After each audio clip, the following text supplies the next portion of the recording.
नमस्कार, आप देख रहे हैं CWB Hindi news.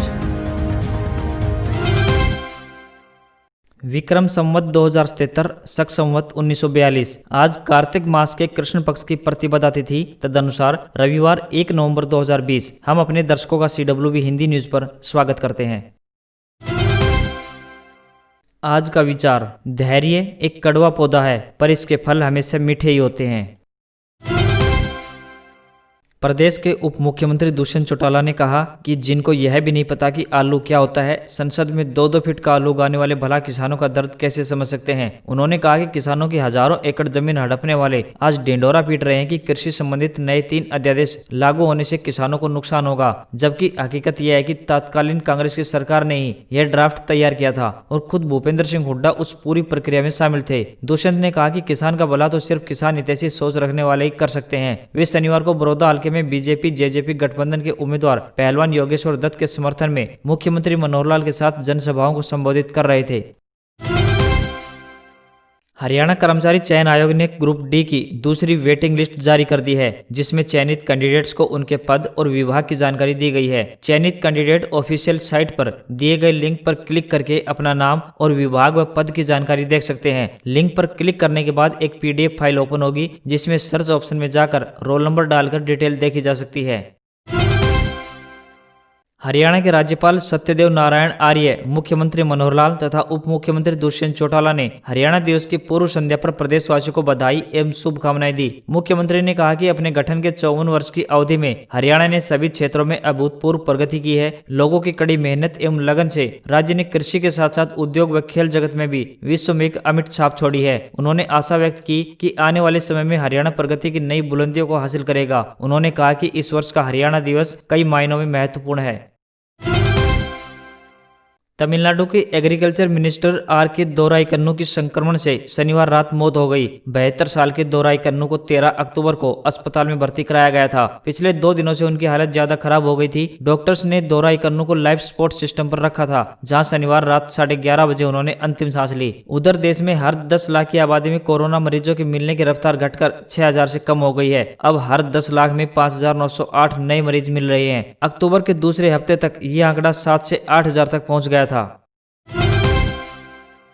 Fit India movement के प्रति जागरूकता फैलाने के लिए भारतीय तिब्बत सीमा पुलिस यानी ITBP ने फिट इंडिया मिशन 200 किलोमीटर अभियान की शुरुआत की। कैबिनेट मंत्री किरण रिजिजू ने शनिवार को अभियान को हरी झंडी दिखाई। 200 किलोमीटर के फिटनेस मार्च में ITBP के अलावा अन्य पुलिस बलों, सीमा सुरक्षा बल, केंद्रीय रिजर्व पुलिस बल, NDRF, RAF, Assam rifles, NSG के साथ साथ राजस्थान पुलिस, मध्य प्रदेश पुलिस आदि के लगभग 100 अधिकारी भाग लेंगे। राजस्थान के जैसलमेर जिले के तनोट माता मंदिर से 7 किलोमीटर की दूरी पर स्थित नाथुवाला गाँव से इसकी शुरुआत हुई। यह सकीरेवाला, भुट्टेवाला, कटोच होकर इंदिरा गांधी नहर के साथ साथ होते हुए 200 किलोमीटर का पैदल रास्ता तय करते हुए रिवर डिवीजन 1458 पॉइंट पर यह 3 दिनों का फिटनेस मार्च 2 नवंबर 2020 को समाप्त होगा।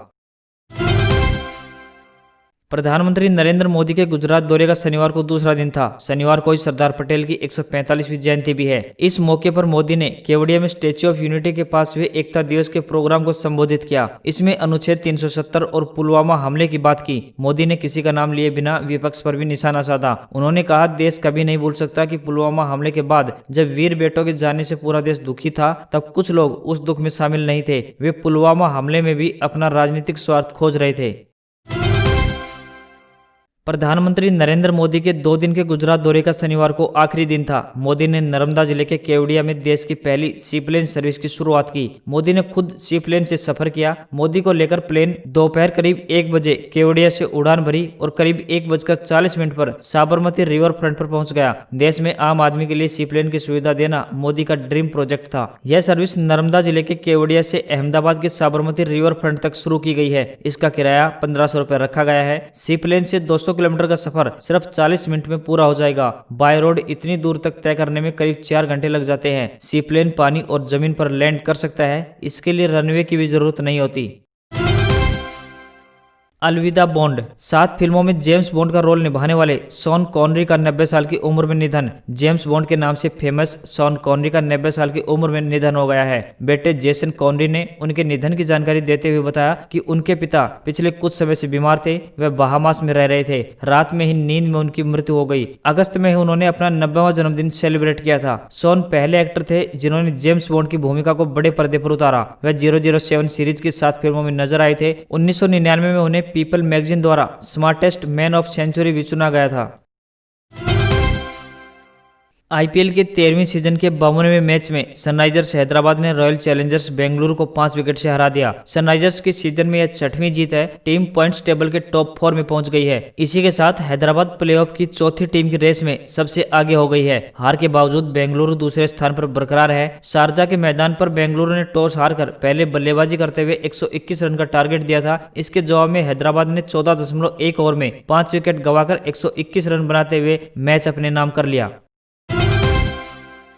आईपीएल के ही एक अन्य मैच में मुंबई इंडियंस ने दिल्ली कैपिटल्स को 9 विकेट से हरा दिया। दिल्ली की यह लगातार चौथी हार है। इसी के साथ उसने अपने प्लेऑफ में पहुंचने की उम्मीदों को मुश्किल में डाल दिया है। अब उसे आसानी से प्लेऑफ में पहुंचने के लिए अपने अगले मुकाबलों में रॉयल चैलेंजर्स बेंगलुरु को हर हाल में हराना होगा। वहीं मुंबई ने 18 पॉइंट्स के साथ टॉप 2 में अपनी जगह पक्की कर ली है। दुबई में खेले गए मुकाबले में टॉस हारकर बल्लेबाजी करते हुए दिल्ली ने मुंबई को 111 रन का टारगेट दिया। जवाब में मुंबई ने 14.2 ओवर में 1 विकेट पर 111 रन बनाकर मैच अपने नाम कर लिया। फेस्टिव सीजन में लीजिए सस्ता लोन। बैंक ऑफ बड़ौदा से कर्ज लेना अब और सस्ता पड़ेगा। बैंक ऑफ बड़ौदा ने शनिवार को बड़ौदा RLL रेट 7% से घटाकर 6.85% करने की घोषणा की है। एक्सटर्नल बेंचमार्क RL रेट में कमी किए जाने के बाद बैंक के सभी रिटेल लोन की ब्याज दर खुद ब खुद घट जाएगी। नई ब्याज दर 1 नवंबर यानी आज से प्रभावी होंगी। Home loan, mortgage loan, car loan, education loan, personal loan और अन्य सभी रिटेल लोन प्रोडक्ट के तहत ग्राहक इस कटौती का लाभ उठा सकते हैं। बैंक ऑफ बड़ौदा देश का तीसरा सबसे बड़ा सरकारी बैंक है। 32 साल बाद फिर से दोहराया गया इतिहास। इंडियन एयरलाइन की पहली महिला CEO बनी हरप्रीत सिंह। देश की पहली महिला पायलट है हरप्रीत सिंह। हरप्रीत 1988 में एयर इंडिया द्वारा चयनित होने वाली पहली महिला पायलट थी। महिलाएं आज किसी भी मायने में पुरुषों से कम नहीं है और इसका बेहतर उदाहरण है Harpreet Singh. Indian airline industries में हरप्रीत ने इतिहास रच दिया है। हरप्रीत सिंह को एयर इंडिया की सब्सिडियरी एयरलाइन अलायंस एयर का CEO नियुक्त किया गया है। इंडियन एविएशन के लिए यह पहला मामला है कि जब किसी महिला को CEO नियुक्त किया गया है। हरप्रीत वर्तमान में एयर इंडिया की एग्जीक्यूटिव डायरेक्टर यानी फ्लाइट सेफ्टी है। दुनिया भर की कंपनियों के लिए उत्तर प्रदेश बना निवेश के लिए पसंदीदा राज्य। 45,000 करोड़ का होगा निवेश। 1.35 लाख को मिलेगा रोजगार। यूपी में यह निवेश Japan, America, Britain, Canada, Germany, दक्षिण कोरिया समेत करीब 10 देशों की कंपनियां करेंगी। इंडस्ट्रियल डेवलपमेंट अथॉरिटी ने प्रोजेक्ट के लिए 426 एकड़ जमीन भी आवंटित कर दिया है। इन देशों की कई दिग्गज कंपनियां यूपी में पैसे लगाएंगी।